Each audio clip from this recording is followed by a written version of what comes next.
رب العالمين وأشهد أن لا إله إلا الله وحده لا شريك له وأشهد أن محمدا عبده ورسوله صلى الله عليه وعلى آله وصحبه وسلم تسليما كثيرا أما بعد. Deməli qardaşlar, bilirsiniz, ədəb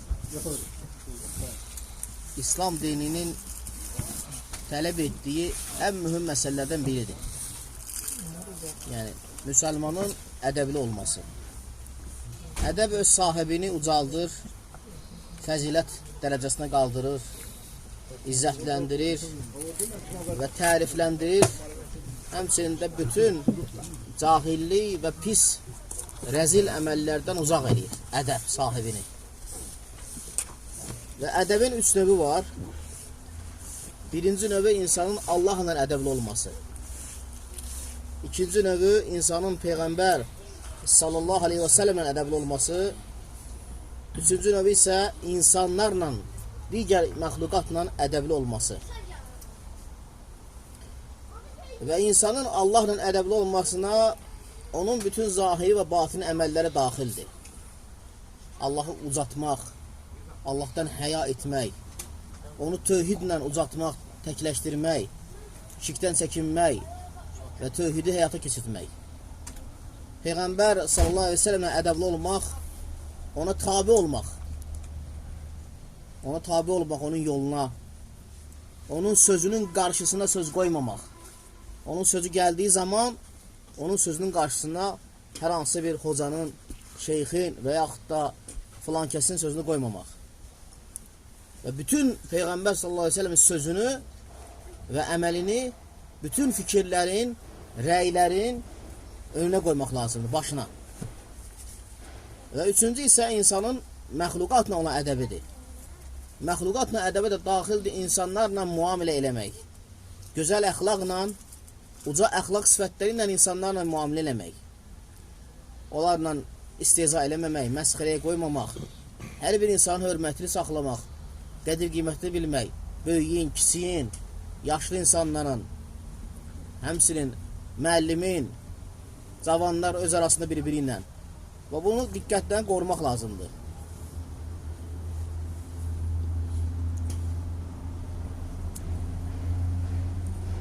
Və bizim Hənif dinimiz bütünlüklə ədəb dinidir, əxlaq dinidir. Bütünlüklə. Dinin başdan ayağı, hər hansı baxsan bax, bu din bütünlüklə İslam dini, ədəb dini, əxlaq dinidir. Və həmçinin də bütün ən gözəl, fəzilətli ədəbləri əmr edir, ən çirkin, ən pis ədəblərdən çəkindirir.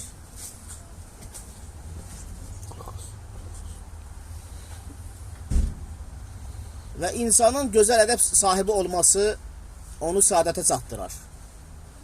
Ədəbinin az olması isə onu bədbəxtçiliyə düçar eləyər.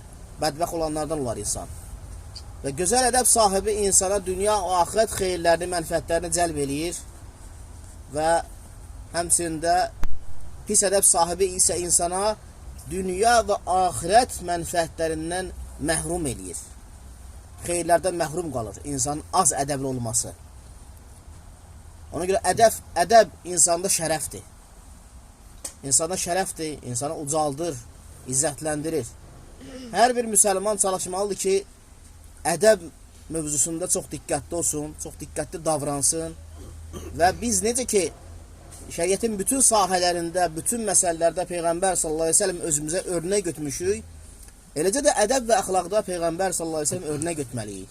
Allah subhanahu wa ta'ala buyurur ki, وَاِنَّكَ لَعَلَى خُلْقٍ عَظِيمٍ Həqiqətən sən ən uca əxlaq sahibisən. Başqa hədisdə Allah nəbisi buyurur ki, İnnəmə bu'istu liutimmə məkariməl əxlaq. Mən gözəl əxlaqı tamamlamaq üçün göndərilmişəm. Və Peyğəmbər sallallahu aleyhi ve sellem namaza duranda gecə namazlarına istiftah duası ki var, bilirsiniz, Subhanəkə Allahumma beyhamdik, Subhanəkə duası. Və onun yerinə dualar edərdi. O dualarından birində deyərdi ki, İhdini li əhsənil əxlaq. Allahım, məni ən gözəl əxlaqa hidayət elə. Lə yəhdi li əhsənihə illə ənt.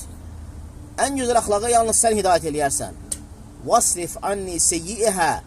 Pis əxlaqı məndən uzaq et. la yasrif anni seyyuha illa ent. O pis əxlaqı məndən yalnız sən uzaqlaşdıra bilərsən. Həmçinin Ənəs ibn Məlik buyurur ki, Kənə Rasulullah sallallahu aleyhi ve sellem əhsənun nəs xuliqan. Allah elçisi sallallahu aleyhi ve sellem əxlaq cəhətdə ən kamil insan idi. Əxlaqı ən uca insan idi. Ona görə müsəlman çalışmalıdır ki, bu gözəl əxlaqda Peyğəmbərimiz sallallahu aleyhi ve sellemə ittiba eləsin. Həmçinin Allah elçisi sallallahu aleyhi ve sellem əxlaq sahibi olan müsəlmanları müjdəliyir. Və buyurur ki, hədislərin birində, İnə min əhəbbikum iləyyə və əqrabukum minkum minni məclisən yevməl qiyaməti əhsənukum əxlaqan. Və sizin içərinizdə mənə ən sevimli olanınız və cənnətdə məkanının mənə ən yaxın olanı əxlaqı ən gözəl olandır. Yəni, insan əxlaq sahibi olmaqla insan Peyğəmbər sallallahu aleyhi ve sellemə ən yaxın olanlardan olur.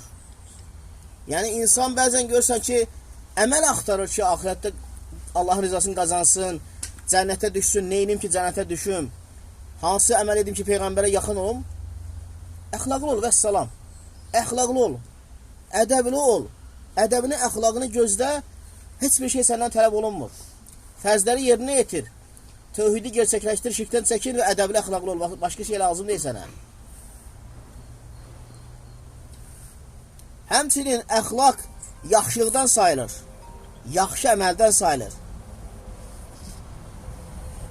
Peyğəmbər sallallahu aleyhi ve sellem buyurur ki, Əl-birru husnul xuluq.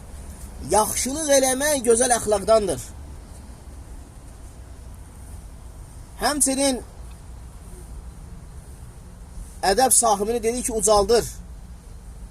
Hətta sahibini o qədər ucaldır ki, oruç tutan, gündüzləri oruç tutan, gecələr qiyamda keçidən insanın dərəcəsinə qaldırar. Yəni, hansı ki, insan bu əməl etmir. Nə gündüzlər oruç tutmur, nafilə oruclar, nə gecələr qiyama qalxmır. Amma insan gözəl ədəb sahibi olmağı ilə onların dərəcəsinə qalxar. Allah Nəbisi sallallahu aleyhi ve sellem buyurur ki, İnnəl mu'min ləyədruka bi husni xuliqihi dərəcətəs saim vəl qaim. Mümin gözəl əxlaqı ilə oruç tutan, gündüzləri oruç tutan, gecələri qiyamda keçidlərin dərəcəsinə çatar. Həmçinin, qardaşlar, ədəb, əxlaq qiyamət günü tərəzidə ən ağır gələn əməllərdəndir. Allah Resulü buyurur ki, sallallahu aleyhi ve sellem, Mə min şeyin əthqalu fil mizanil abd yevməl qiyamə min husnul xuluq. Qiyamət günü tərəzidə əxlaqdan daha ağır gələn bir əməl olmayacaq. Yəni, əməllər içərisində. Əxlaqdan daha ağır bir əməl yoxdur. Qiyamət günü mömin üçün ən ağır əməl əxlaqdır, tərəzidə ağır gələn əməllərdən. Həmçinin əxlaq sahibinin cənnətə girməsinə səbəb olar. Necə ki, Peyğəmbərimiz sallallahu aleyhi ve sellemə soruşdular ki, Əqtar mə yudxalin insan cənnə. İnsanları cənnətə ən çox daxil edən şey nədir? Dedi ki, təqvallah. Husnul xuluq. Allahdan qorxmaları, təqval olmaları və gözəl əxlaq sahibi olmaları. Həmçinin, qardaşlar, gözəl əxlaq sahibi cənnətdə ən uca məqamlarda olacaqlar. Ən şərəfli məclislərdə ən uca məqamlarda olacaqlar. Və bəyək qeyd etdiyim hədisdə Allah Nəbisi buyurdu ki, sizin mənə ən sevimli olanınız və mənə məclisi ən yaxın olan qiyamət günü əxlağı gözəl olandır. Yəni, ən şərəfli məclis kimin məclisidir? Cənnətdə. Peyğəmbər sallallahu aleyhi ve sellem məclisi. Və təsəvvürlə insan əxlaqla Allah Resulü'də ən yaxın olur məclisi. Onun yeri. Həmçinin, qardaşlar, əxlaq sahibinə cənnətdə əzəmətli qəsrlər qazandırır. Və Peyğəmbər sallallahu aleyhi ve sellem buyurur ki, Ənə zəimu bi beytin fi rabadil cənnə. Mən cənnətin ortasında bir evi zamin dururam. Yəni, bizlərdən birimiz marketdən bir şey alanda ilk soruşduğumuz zəmanəti var, deyirik. Deyəndə ki, hə, 3 illik zəmanəti var, rahat şəkildə alırsan. Deyirsən, zəmanət var, nə olsa getirib qaytaracam, dəyişəcəm. Və sənə sadiqul məsduq, doğruçularla doğruçusu, Allahın Rasulü sallallahu aleyhi ve sellem deyir ki, mən sənə zəmanət verirəm. Əxlaqı gözəl olana cənnətin ortasında ev vəd edirəm. Həmçinin qardaşlar, ədəb, əxlaq əhəmiyyətli məsələlərdir dinimizdə, bilirsiniz. Və bugün müsəlmanların çoxsu bu şeylərə riayət eləmirlər. Baxırsa ki, nə qədər az ədəblər səbəbi ilə nə qədər xətalar edirlər, yanlışlara yol verirlər. Ona görə mömin çalışmalıdır ki, ədəb, əxlaq məsələlərini öyrənsin və hər kəsdən ədəb və əxlaqla davransın, müamilə etsin. Qəzəbləndiyi zaman səbir etsin, fitnələr zamanı səbirlə davransın. Yəni, baxırsan, insan mömin təqva sahibi kimi görsənir, amma qəzəblənəndə üzün görmə. Üzün görmək mümkün deyil, kontrol itirir, artıq nə danışdığını özü də bilmir. Və yaxud da nə böyük bilir, nə kiçik bilir, nə səbir eləməyə bacarır, nə nəfsinə hakim olmağı bacarır, nə başqalarla davranmağı bacarır.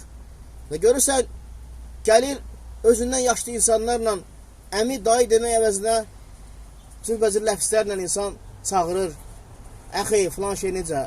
Qardaş, bir əmi denən, bir dayı denən, axsaqqal insandır, böyüdür və yaxud da müəllimdir filan kəs.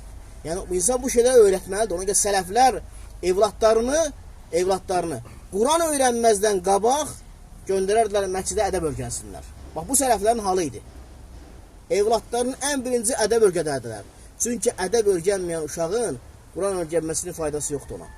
Əgər ədəbi olmayacaqsa, ona fayda verməyəcək. Amma ədəbi olacaqsa, o onun daha da şərəfini, izzətini artıracaq. Və biz əqiq məclisində səhv etmirəmsə, Allahdan istəyirəm ki, Allah təala qardaşımın əqini qəbul etsin. Amin. Onun balasını, evladını bu ümmət üçün mübarək eləsin və özü üçün də göz bəbi olan evlatlardan etsin.